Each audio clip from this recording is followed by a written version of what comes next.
Hello everyone, my name is Chen Kim and I'll be talking about infectious disease toxoplasmosis. Toxoplasma gondii is responsible for causing toxoplasmosis and is an obligate intracellular protozoan parasite, meaning it cannot survive or reproduce outside a host cell. It's about 6 micrometers long and 2 micrometers wide with a crescent shape. The genome size is about 80 megabases across at least 10 chromosome groups. Here's the taxonomy of T. gondii. It belongs to domain Eukaryota and the kingdom Protista. I'd like to focus on its phylum Epicomplexa. Like many other members of phylum Epicomplexa protozoan, T. gondii has an apical complex at one end, which plays a crucial role in invading host cells. Additionally, T. gondii has the inner membrane complex. The structure provides structural support and facilitates its motility and replication. T. gondii has a complicated life cycle involving both asexual and sexual replication stages. It exists in three forms: sporozoites, tachyzoites, and bradyzoites, as it moves through different hosts. The cat family Felidae are the definitive hosts. They typically become infected by eating raw or undercooked meat from infected rodents or birds. This meat contains tissue cysts with bradyzoids, the dormant form of the parasite.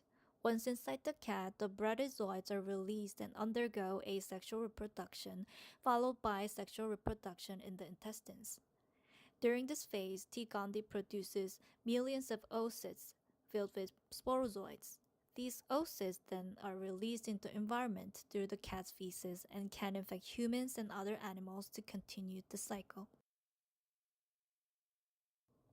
Humans and other animals like pigs or birds act as intermediate hosts where the parasite undergoes its asexual phase. In the acute phase of infection, the parasite forms tachyzoids which spread through the body. Humans can become infected by eating undercooked meat, drinking contaminated water, or accidentally ingesting soil or touching surfaces contaminated with cat feces. The parasite can also be transmitted from mother to fetus during pregnancy, making toxoplasmosis a concern for pregnant women. In rare cases, T. gondii can be transmitted through organ transplants or blood transfusions. For most people, an infection with T. gondii doesn't cause any obvious issues. About 80 to 90% of infections are either symptom-free or cause mild flu-like symptoms such as fever, muscle aches, and swollen lymph nodes. In these cases, the immune system usually clears the infection, leaving the parasite dormant in tissues.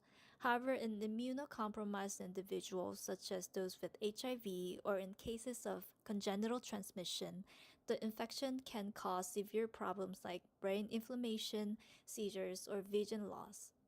Babies infected before birth might not show symptoms right away, but they could develop learning difficulties, seizures, or blindness later in life. Toxoplasmosis is usually diagnosed with blood tests to detect antibodies. Specific IgG antibodies indicate the past infection, while IgM antibodies suggest a more recent or active infection. For infections in specific parts of the body, like the eyes or brain, specialized tests including imaging scans or cerebrospinal fluid analysis may be required. Pregnant women can be tested for parasite DNA in amniotic fluid using PCR, which helps in early detection and management. Treatment isn't always necessary for healthy individuals because the immune system can often manage the infection. However, for severe cases or immunocompromised patients, the standard treatment includes a combination of pyrimethamine and sulfadiazine paired with folic acid to prevent deficiency of folic acid in individuals. While these medications control the infections, there's currently no treatment that can completely eliminate the parasite from the body.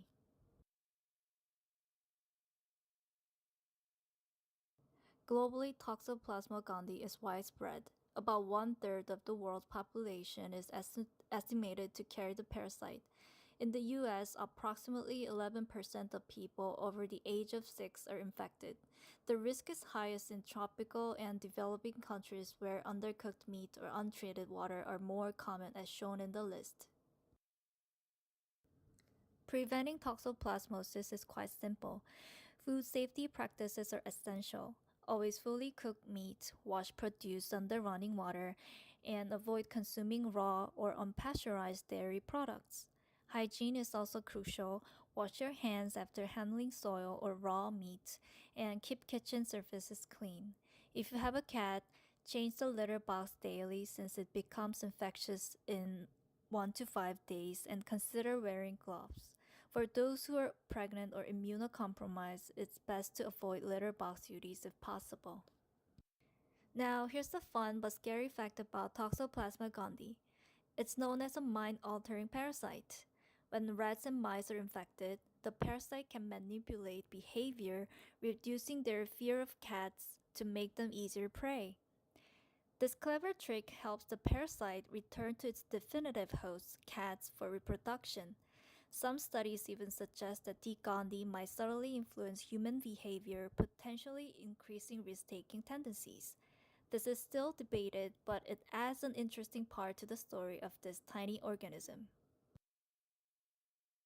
In recent research, scientists have found innovative way to study the parasite without relying on cats, thanks to CRISPR gene editing.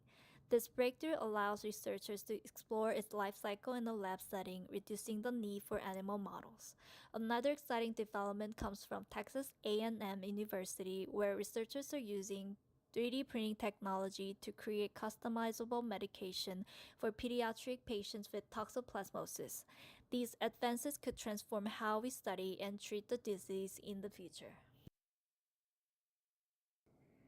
Toxoplasma gondii might be microscopic, but its reach is global, affecting billions of people and animals.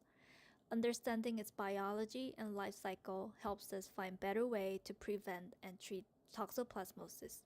Thank you for your attention, and I'm happy to answer your questions you might have.